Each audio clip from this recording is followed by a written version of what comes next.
Good morning. This is Abel Zill. I'm Abel Zill, and I am in my workshop today to answer your questions about building tiny houses.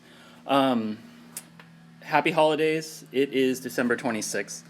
I hope you had lovely Christmas, if that's what you observe. And anyway, it's cold, right about freezing here in Olympia, Washington, and I'm going to get right to it. Let's see. Hey, there are people on here already. So let me set this down. It's very shaky, and I'm running around with it. I have my Surveyor's tripod, and then what I'm going to do is, well, let's see. I'll take the first question. I have a couple other questions that I printed out that people sent me in the meanwhile. Hope you guys can hear me okay. Okay.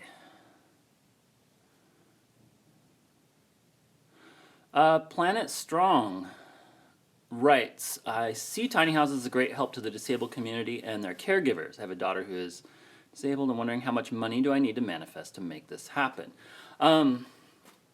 Well, tiny houses take many different forms, and that is a valid use for them in many places. So I'll answer this kind of briefly because there's a lot of different angles to approach that from. As far as money goes, tiny houses cost anywhere from $20,000 to $100,000, and that really just depends on how you're doing it.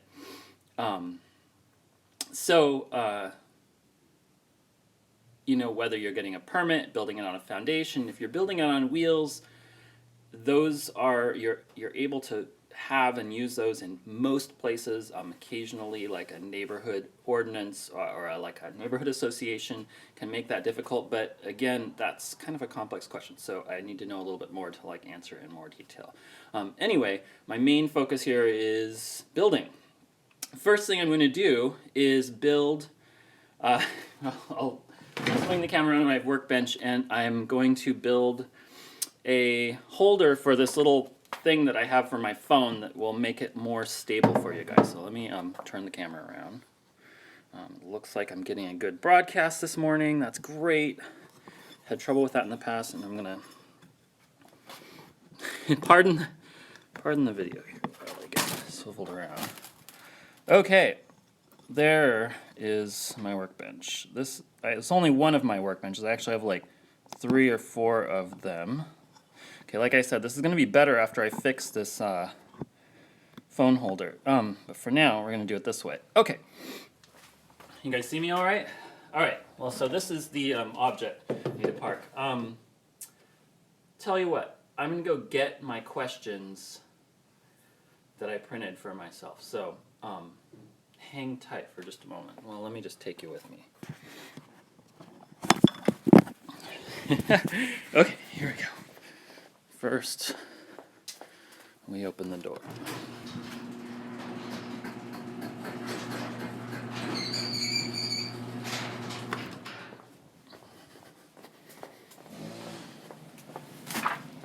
Oh boy, I'm gonna have to close the door. There's some serious weed whacking going on out at the farm here.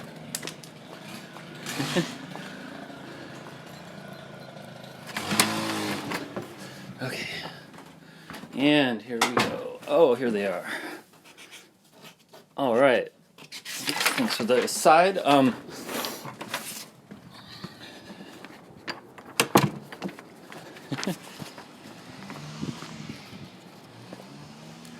Okay, so now I have questions. And people sent these to me last week, which is great. Again, sorry for the very shaky video, but I'm fixing that here.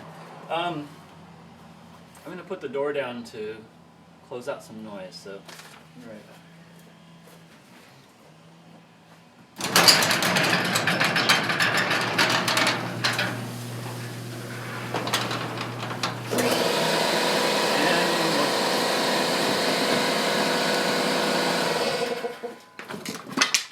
Okay, like I said, I'm a carpenter, not a videographer, so I have to do a few things to make it work. Rusty Crawford asks, I'd like to hear you talk about your radius roofs, the trusses, and the copper roofs you've done. I can do that. I use a lot of different techniques to do those rounded roofs, and I'll actually delay answering that so I can actually show you some of the parts that go into it and how I do it and how I would basically advise for somebody else to do it. But there's a few different ways to approach it. So first, let's make a holder for this, because that's going to be wonderful. So what we need to know is approximately how big the base is. I use these little measuring tools, caliper. See this? It's not light over here, apparently. It has a little dial. Yeah, actually, let's change sides here, so we can do this without knocking the phone off, and you'll be able to see what I'm doing a little better. There we go.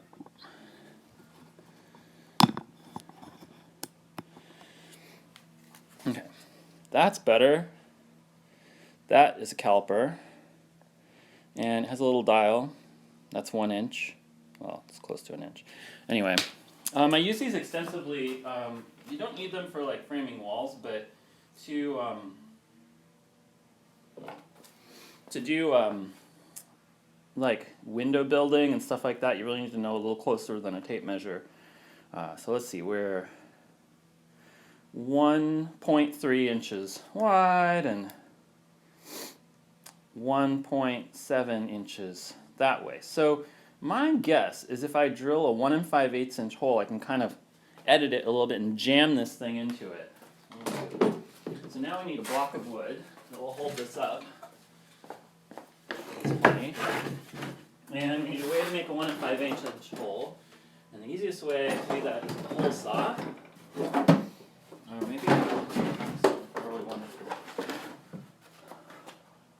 1/8, 1 3/4. Ooh, that's kind of too big, but.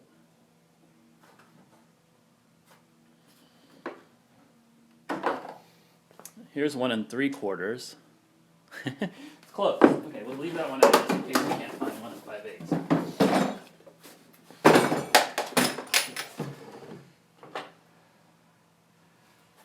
That's 1 1/2. Not quite it either. Then when the printing on your hole saws wears off, you come back and use this wonderful thing to measure it. That's actually 1 5/8. So hole saws will always read a little smaller. Let me check my 0. Yeah, hole saws will always read a little smaller because the teeth have a set to them. So the teeth stick out farther than the barrel. So, I know that that's actually going to be a 1 5/8 inch hole. So that's great. That's the one I want. This is an arbor. I use the big arbors, with like a. Come back. These have a big 3/8 inch hex shank, and you can use them with very large drills. This is a little hole saw. So I'm just going to use a regular drill. And we're going to put it on drill and slower the speed so it has enough torque. And I need to clean up this workbench. And that's just so it doesn't spin around while I'm drilling. Okay. I know you guys have questions too. Maybe I should check that real quick.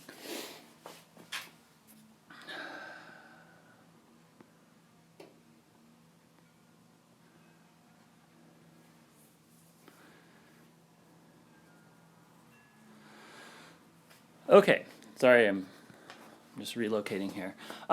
Chris Lawson asks, our recently purchased home has an RV space with hookups. That's great. Many RV utilities can be used to hook up a tiny house, but it just depends on what the capacity of those utilities are.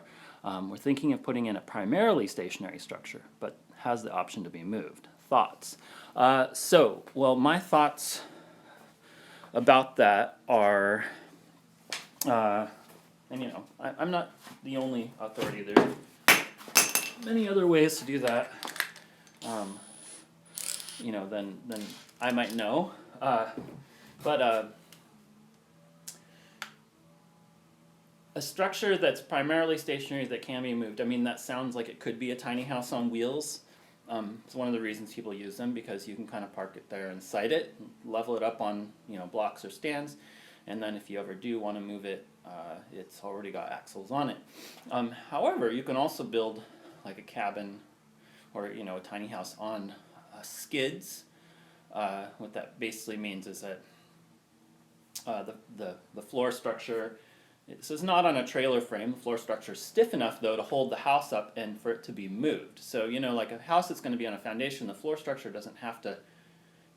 If you pick up one corner, the whole house will twist and flex, which isn't really very good. So if you're going to move a house, you have to like put giant steel beams under it.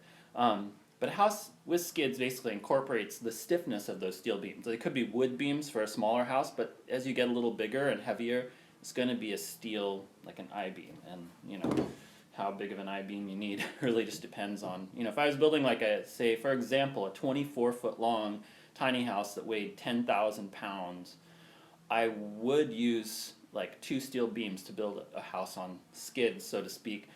And my guess, because there's engineering tables that tell you what size to use, my guess would be an 8-inch, a pair of 8-inch steel beams with the appropriate connections to hold them upright would be an under, a liftable beam structure for a tiny house of that weight. Again, the situations vary, but that's my first answer. So you could be on skids, you could be on wheels.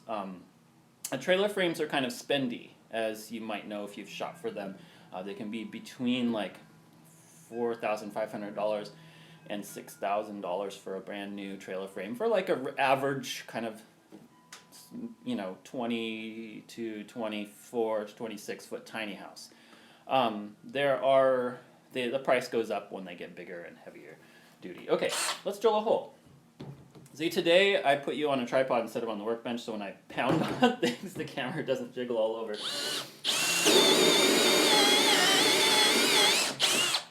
When I use hole saws, I pull them out every so often to clear the dust, because they don't really have a, like this bit has a way to pull all the chips out. This one doesn't, so, just kind of gotta let it clear. If it doesn't clear, it'll not drill very well, and it'll get hot. There's no reason to create too much heat. Okay, and the little gadget I have has like attachments for expensive tripod mounts, but I'm just doing this the Able way, which means I make my own. Here I'm just breaking the plug out. The hole, I didn't go all the way through. That's all right. And my guess is this isn't going to fit, because oh man, it's so close. Okay, well, that was the right size. Well, that works fine for me. So, cool. So now we have a new phone holder. What I'm going to do, though, is I'm going to make it so that I can put it on that tripod, because it has this flat piece, and the flat piece has a little hole in it. So I'm going to drill another hole to clear the screw off. I'm going to take another question while I'm doing this. Oh my gosh, this is wonderful. Thanks for coming, you guys. Let me turn around. Okay.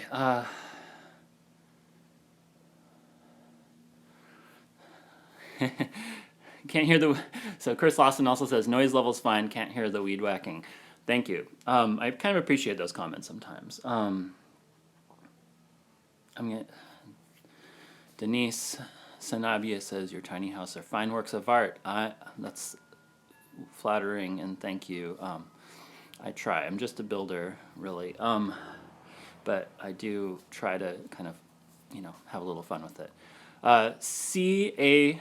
Herleman asks, is condensation an issue in tiny houses? Yes, absolutely. It's an issue in every house, honestly. So, you know, a lot of the techniques you'd use in a larger house translate straight over. A lot of building for tiny houses. I actually don't have any idea how I'm framed back there. I'm guessing you can see my head, but really let's just tip up a little bit so I don't have to duck so much. Okay, that's better. So, tiny houses make condensation way more apparent because their airspace in them is so small, and they usually have a higher window to, you know, wall ratio in a regular house, which, you know, windows present a significant heat loss because they can't be insulated as much as a wall can. So, alright, it's chilly out here. I'm a little shaky. Swear I didn't drink too much coffee. Do enjoy coffee on cold mornings. So anyway, windows are a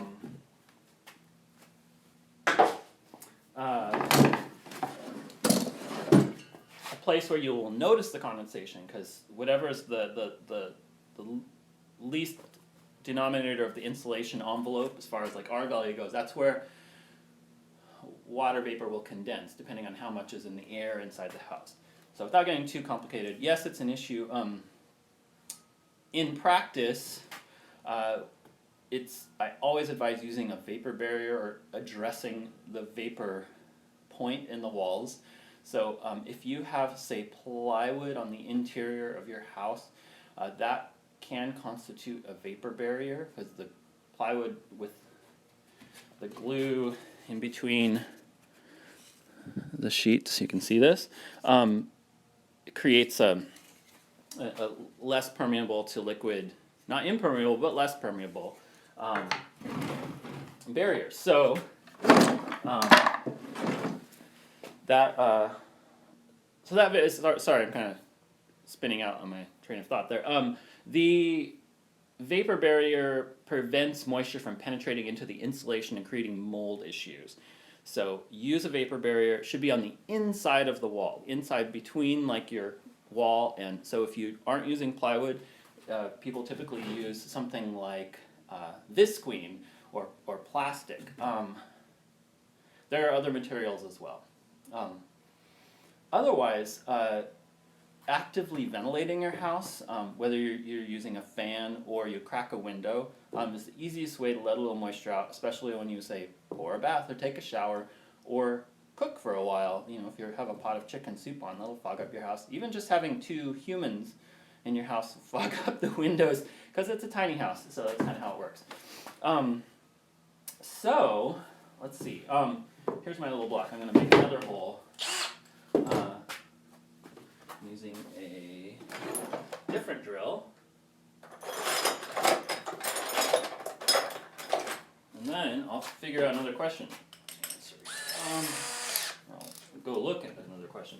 I'm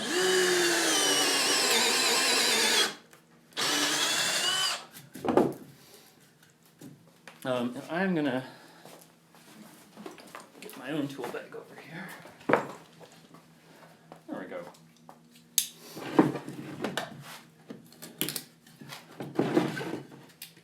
When you don't need to do really fancy wood carving, use a utility knife. I take that back. You can use them for, I use it as much as, well, I use it more than I use a chisel, but utility knives are a good carving tool. If you have a sharp blade, they do a really neat job of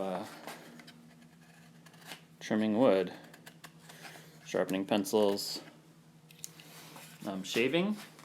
No, just kidding. Okay, so now I think I have this thing that I could put on there and use the gimbal. So let's see if I can get all this working. Actually, I'm not going to switch up unless I walk around. So we'll save that. Save it for next time. Okay, going back to take more questions.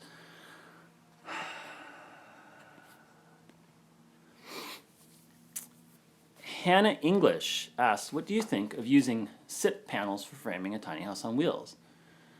I just got a 40-foot by 7.5-foot gooseneck trailer. is cost effective in the long run? Can they take hurricane bracing for driving? Yes. Yes on many fronts.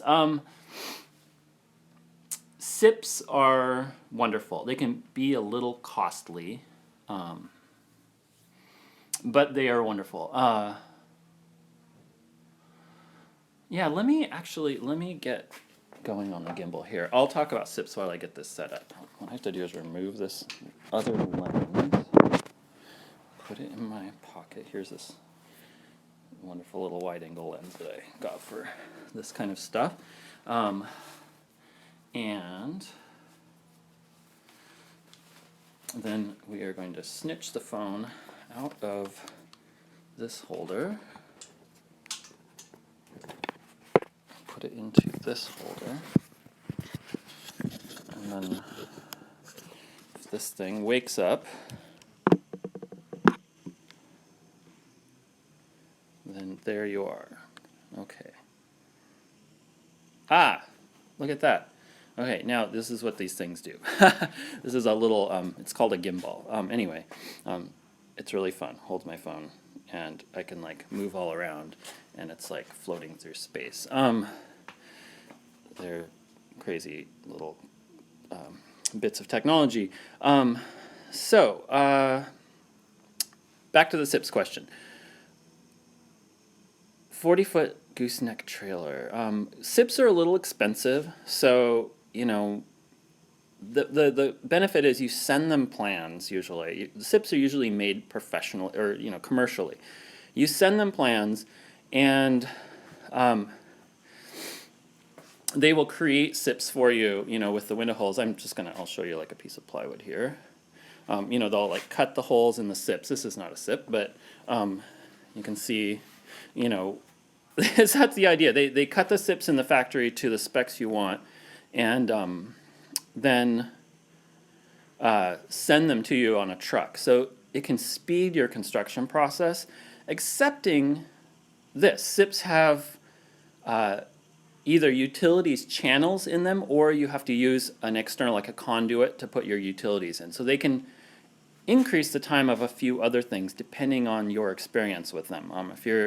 If you are using SIPs, it may be good to get a consult with a builder that's used them before. They also have specialized connectors, so you don't have to worry so much about the hurricane tie down. They if you give them kind of what you're doing, you tell the SIPs maker, they'll give you the tie downs locations you need. So, and SIPs are very stiff and have like really high shear value. So engineering speak, that's like a really good thing. I found cookies. I have two kinds. These are my carpenter cookies. I feed these to my well, I eat them too. I feed them to my carpenters to keep them going in the cold. It makes a big difference. So in the winter tool bag edition would be cookies. Okay. So whether SIPs are, I'm going to finish the SIPs question. Is this cost effective in the long run? SIPs are expensive, but they can save labor. So yeah, I think they're cost effective. But then sometimes you get a little bit of flexibility with stick framing that you might also get the kind of satisfaction of building the whole wall structure yourself. So yeah, I wouldn't, I kind of ask around a little bit to see what other people's experiences with SIPs and the SIPs maker that you're considering are. They're pretty amazing. I use them. I don't typically use them in my tiny houses because I'm building curved structures a lot. But you probably won't be if you're building your first tiny house. So yeah, if you're into SIPs, go for it. They do have really good insulative value. Okay.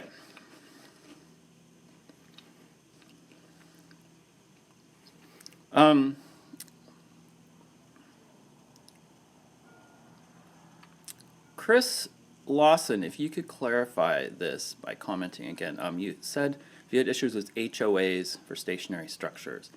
Can you tell me what an HOA is? I think that might be a local acronym for something, but I don't know. So if you let me know, I will answer that question. Hannah also asks, wondering what the weight difference would be between different framing approaches. This is Hannah who just asked about the SIPs. Probably not a whole lot between SIPs and stick framing. Stick framing can be pretty light. Also, it can be heavy. Depends on the carpenter who's building it. I tend to build relatively light because I don't like to waste wood. But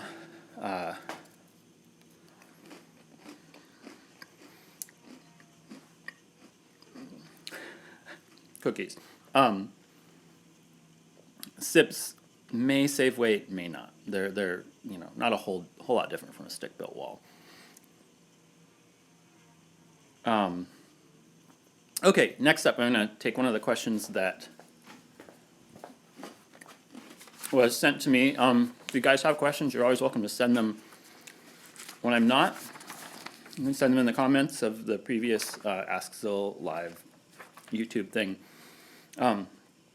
Laura. Oh, no, I have to answer Rusty Crawford. Okay, this is a good one. I mentioned it earlier. Rusty asks, I would like to hear you talk about your radius roofs, the trusses, and the incredible copper roofs you've done. So, the radius roofs happen in a couple ways. In the traditional way, I wish I had like a picture to show you. I have like old patterns up in the rafters. That's like above me, but I can't bring them down right now. Whereby I laid out on a piece of plywood and drew I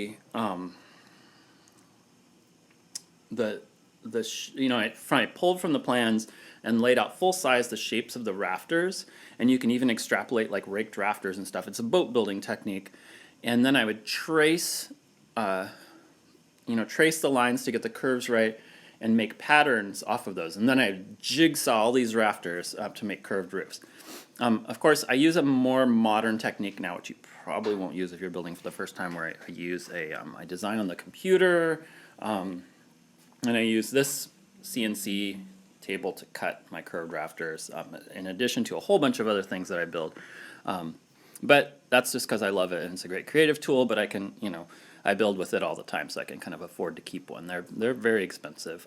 That one happened to be a kit that was built by my friend Aaron, or designed by my friend Aaron. He sells them out of North Bend, Washington. So anyway, awesome creative tool. And so I cut the curved rafters, and we line them up on the roof, and we frame them up as we would any other roof. Actually, the curved rafter just is swept instead of a straight piece of wood. In some ways, a curved roof gains more strength for the depth of rafter because it has this compounding, like kind of load distribution effect. So the roof ceases to become kind of a flat membrane that can, deflect under load.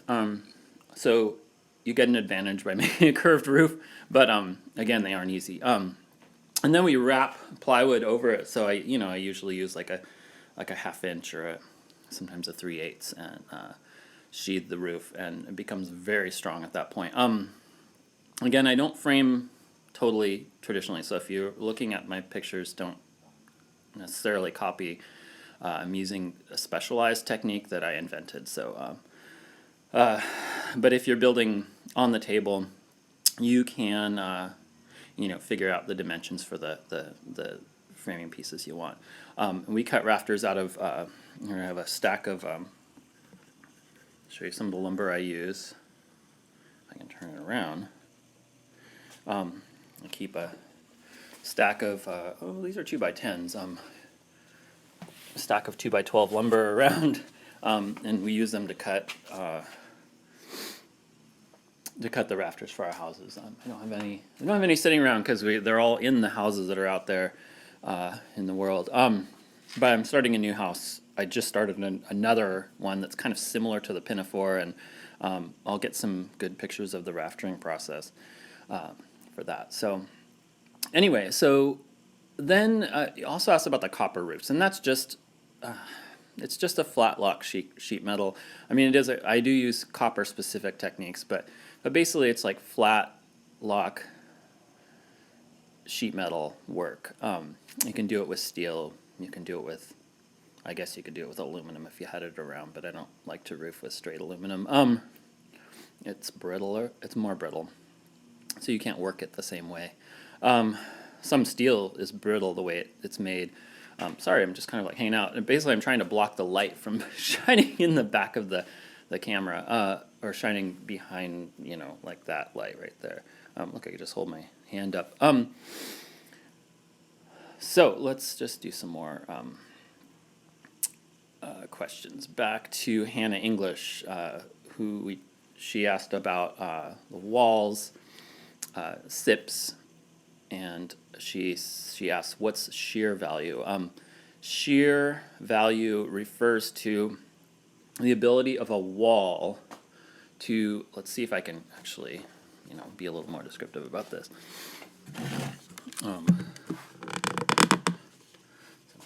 So it refers to the ability of a wall to, let me just twist me around so again, see now you're in the little holder that I just made.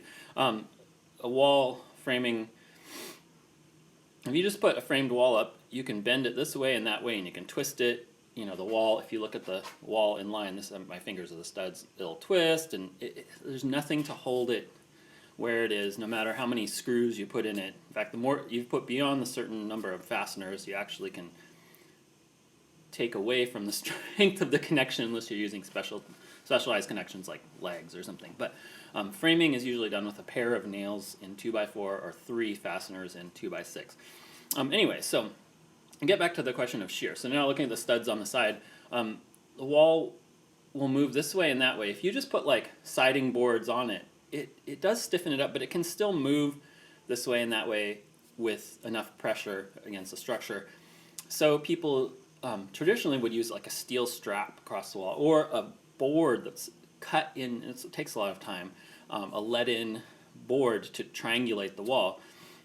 Well, that process of triangulation is largely taken care of in modern construction because we have plywood, and you put plywood on the wall, even sometimes just at the ends, and you can use like less structural forms of wood, but plywood or OSB is you attach enough of those to the wall and you increase its shear value. So now it can't just like screw it on with whatever screws you have around or nail it on with a bunch of cheesy nails. There's like, say, and the patterns change depending on what the load that the wall's bearing and what kind of wood you're using, plywood and such. But usually it's something like there'll be like every 6 inches around the perimeter of the sheet, and then like every 12 inches in the field, or every 10 inches in the field, which is on the studs that are in between.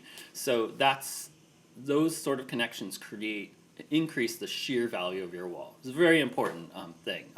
Again, I use like a hybridized technique, so sometimes I frame much lighter, but I use this like adhesive, by specific adhesives and fasteners, and I bond everything together.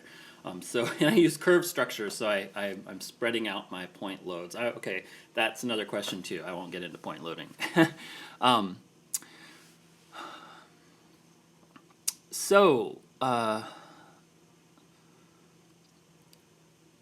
Muluzino22, pardon the pronunciation, asks, what do you think is a good sized trailer and how low from the ground for a family, 1 or 2 children? Person signs it, Patty from Germany. Okay.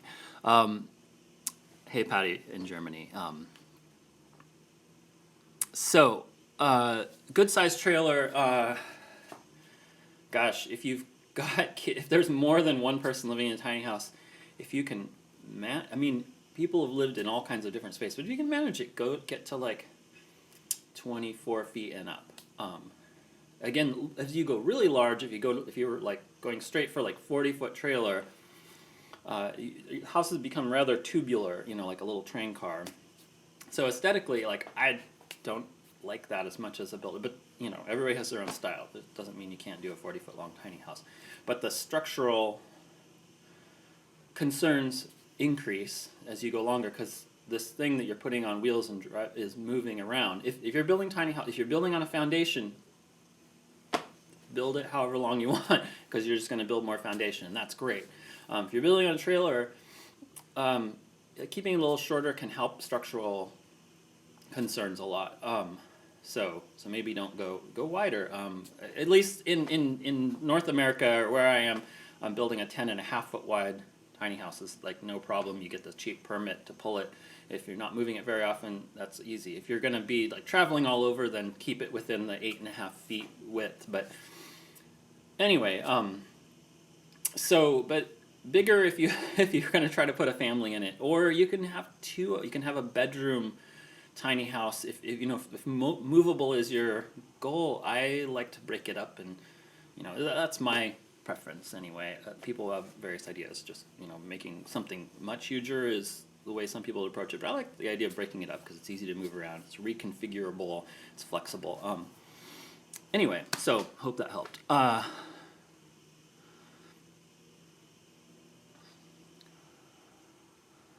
Oh, Hannah said I dropped out. Looks like I'm back on right now, though, so sorry about that. Happens because there's a little competition for the internet out here in the country where I live. How much insulation do you think is... Okay, Patty in Germany asks again, how much insulation do you think is necessary in the walls, roof for a 4-season climate? I built all my houses for 4 seasons. They're not usually designed for camping, so to speak. They're designed to a residential grade. You can use them for whatever you want, right? But a lot of in practice, people are using tiny houses as people use them as in a residential way. So that compels me to build them in a 4-season approach. So often I guess if I just had to make a pat recommendation, it would be R13 in the walls, R19 or R20 for R20, somewhere between R20 and R26, because there's insulations that match that in the floor and ceiling. And that's a pretty good baseline for most places. If you're going to be up in Alaska or something, and again, I'm not specifically... I went to Germany last year, so it kind of felt a little similar here. It was a little cold and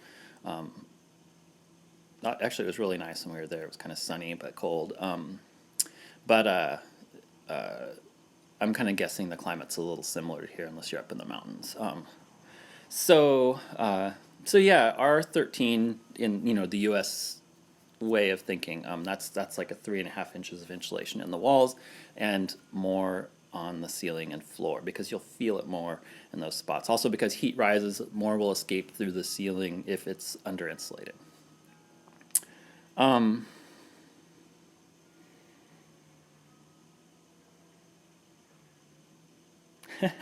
Seems a little cold in your workshop. Yeah, it is. I never heat my workshop. I don't know. I think it's a waste of energy. I work, and that keeps me warm, and I eat cookies. I eat cookies. That keeps me warm too. And I'm part Norwegian and I'm part German. So I have it in my blood. I don't care. I'll work in the pouring down rain and the slush or whatever. As long as I'm working, it kind of keeps me going. So thank you for looking out for me anyway. So I'm going to look at my list of questions once more. Hope you guys aren't getting tired of hearing my voice. But I don't have anybody to stand in for me. The tool bag won't talk, and so let's see. Phil Reimers asks, oh boy, this could be an entire series of broadcasts. The part I have the most questions about in the moment are building codes, certifications, liability, and insurance. Well, I might have to break those apart a little bit. Although I can kind of sum up and say all that stuff is kind of addressed in the tiny house world. It's often in standard residential constructions, all of that is location specific. Tiny houses have been in flux with codes and certifications and insurance because they can move around, which is a good thing. But there's a lot of ways to do all that currently. And there's a lot of ways coming for, say, having your tiny house certified. Certified isn't the right word, but like code approved, basically. I build to the IRC, International Residential Code, and like American Tiny House Association guidelines. And basically, it's just adapted. It's adapted build. Well, IRC is a source of building code that a lot of other building code is built from. So, I'd rather go right for the main source, and kind of hit the right points and most of it's about safety. But there's localized codes that can influence how things are built. Tiny houses also tend to kind of inherit some hurricane codes because you're moving them around. They're jiggling. Actually, like the wind of driving down the road is not that big of a deal. We're talking about tiny house on wheels. Tiny house on a foundation, it's just you just use the local codes basically. But tiny house on wheels kind of have their own methods, and some of it's related to hurricane stuff. So it's not so much the wind; it's the jiggling of going down the road, and that's why you want to tie the house together at its point loaded points. Point load, right? This is where when something moves or is pressured, where the force will transmit to. So, if you push on the corner of the roof, it's gonna come out at the bottom corner of the wall or something. You know what I mean? So that's how. That's what I mean by point loading. Okay. So I'll kind of continue. I'll elaborate on those a little bit and continue them later. I will briefly say insurance is available for tiny houses. There's various people out there that are doing great insurance work right now. I realize the camera's over here. And I always look over there, which is fine. Hope you don't mind that. So let's see. Insurance is available for tiny houses. There's many sources. You can check my website. I have some links to people that do insurance. I want to be like, as a builder, somebody who's been doing it for, I don't know, like 8. I'm going on 9 years of building these things, and then I've been building for about 20 plus.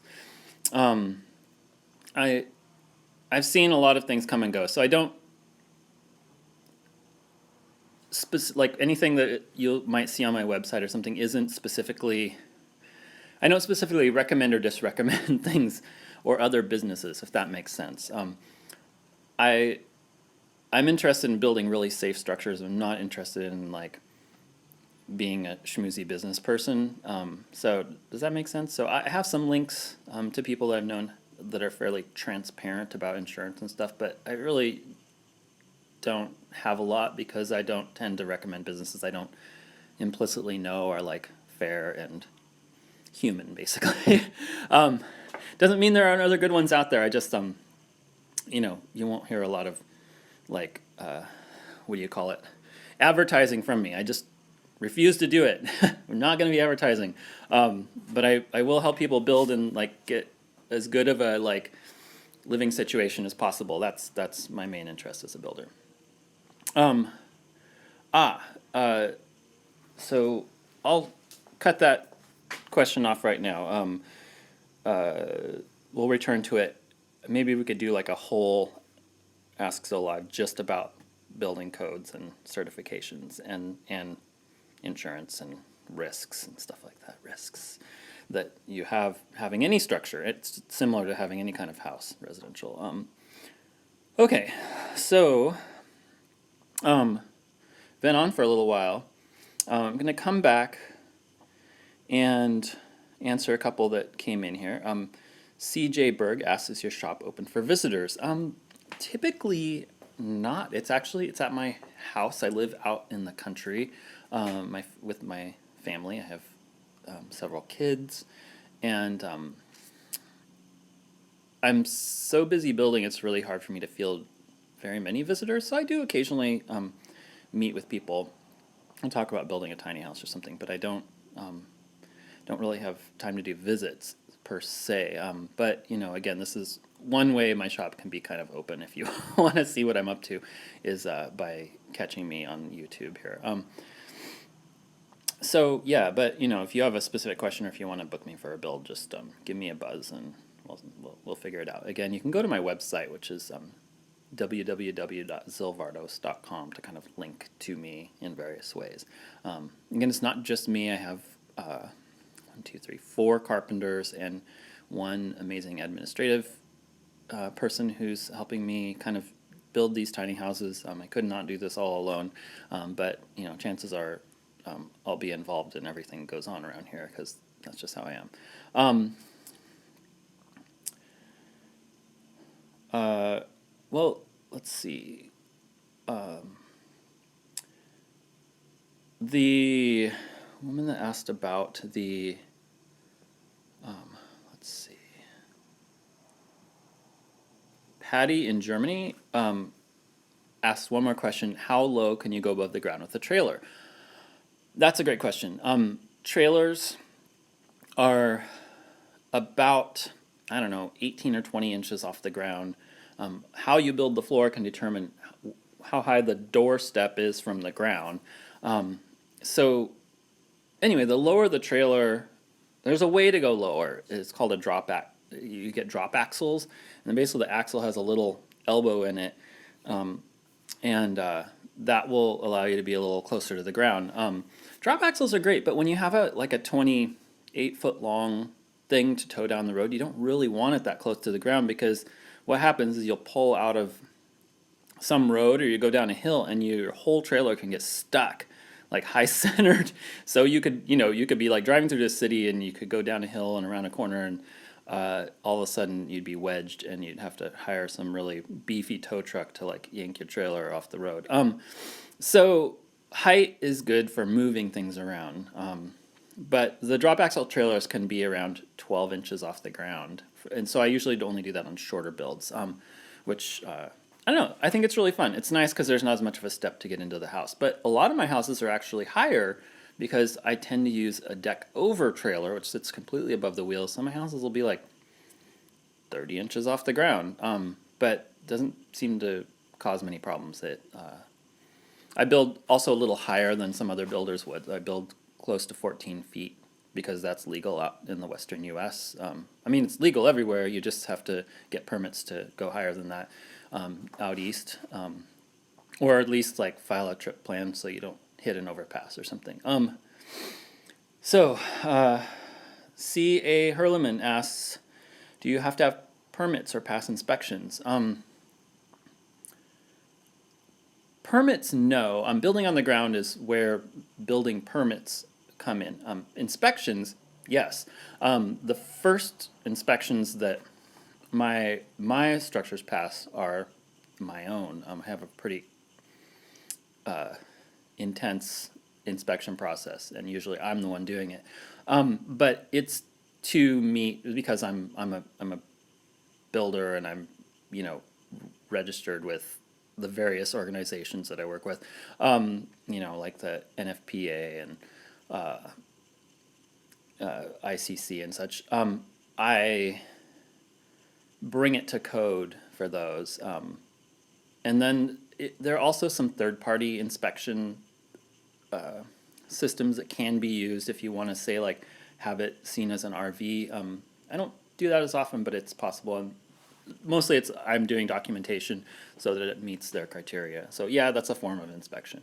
But again, I'm usually working to International Residential Code, and not so much RV codes, even though they can be used in some special situations. So yeah, and some builders actually are, say, RV certified, but that's again, a whole topic that could be an entire episode. C.A. Hurlman asks, how far out are you on house orders? I'm booked only till about April right now. So yeah. Anyway, that's just because I have all these wonderful carpenters and we're keeping up at the moment. So anyway, maybe I'll eat another cookie here and wrap up. And next time I'll actually build some more stuff besides you know, a little board with a hole in it, because that's kind of fun too. There's various things I can do in the shop. I want to show you guys some sheet metal tricks, because if you build a roof, you'll be doing sheet metal. So this was the oddball. This was the Monday because Christmas is yesterday, and I was running around doing family stuff. And I figured you guys probably were too. But I'll be on again Sunday at 10:30 Pacific Standard Time. So come catch me on my YouTube channel. Subscribe, and you'll get notifications for the shows and any interior tours I put up. I've been working on interior video of my houses as kind of like a portfolio thing. So yeah, please come to my YouTube channel and press subscribe if you want to see more of that, or don't if you don't. Again, my name's Abel Zill. I'm the founder and owner of Zilvardos. I've been building tiny houses for quite a while here in Olympia, Washington, and thanks for hanging out with me here for the last, geez, I think it's been like 50 minutes. So we'll see you next time. Take care, guys.